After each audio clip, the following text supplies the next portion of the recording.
Lori, nice to see you. Nice to see you. Thank you so much. Lori, for the viewers who are not familiar, tell me what Z Street is. Z Street is an educational organization whose mission is to provide accurate information about Israel in particular and the Middle East in general. All right. In 2009, the organization filed for 501c3, which is a charitable status. Is that correct? That's correct. That would allow donations made to your organization to be deducted, like any other charity that has that status. That's right.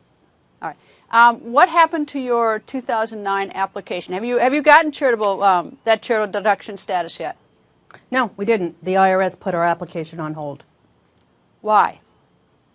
Because we had the temerity to sue the IRS for what we believe was viewpoint discrimination. What was the viewpoint discrimination that you believe the IRS has against your organization? Well, let me tell you what happened. After we filed in late December of 2009, by that summer, we hadn't yet received word about whether we were going forward. The agent assigned to our file told our lawyer that the reason it was being held up was because the IRS had to give special scrutiny to organizations connected to Israel. The IRS agent also told our lawyer that some of those organizations were going to be sent to a special unit in Washington to determine whether the organization's positions contradict those of the administration's. At that point, we knew that is classic viewpoint discrimination, and we knew we had to bring in action. So we brought a lawsuit against the IRS, Z Street versus Douglas Schulman, who was the commissioner of the IRS. After we filed our lawsuit, the IRS began having several different positions on why it was taking so long.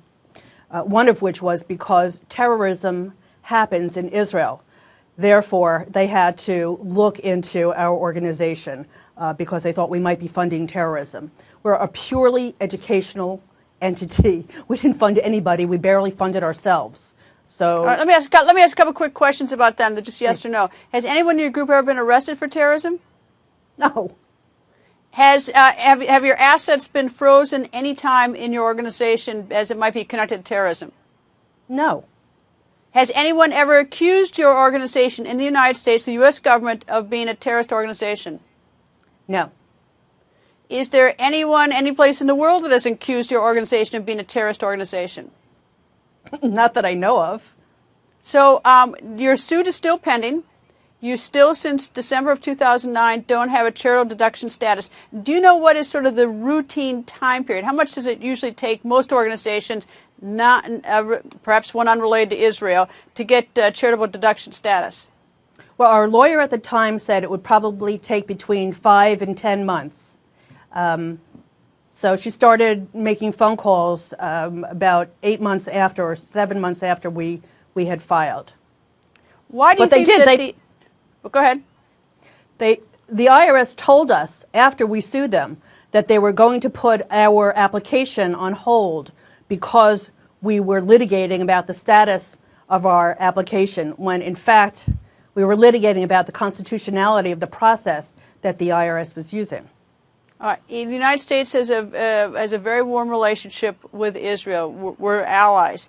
I'm curious why you think your organization, for whatever your viewpoint, why would your organization be singled out? As there are a lot of organizations that deal with Israel in this country. Okay, so good question. The answer, I think, possibly, and this is just conjecture on my part,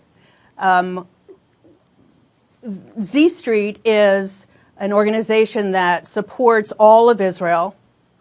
And there are those who believe that any organization that perhaps supports the idea that the Jewish state has a right to exist in Judea and Samaria is inappropriate. That there was a lawsuit a number of years ago, you may be familiar with Bob Jones University.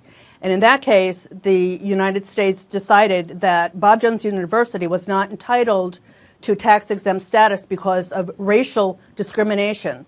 The United States of America has, for a very long time, held a very firm position against racial discrimination. They've passed constitutional amendments and many laws about it. There is no law in the United States that says you can't support the idea that Jews can live and breathe beyond what's called Green Line Israel.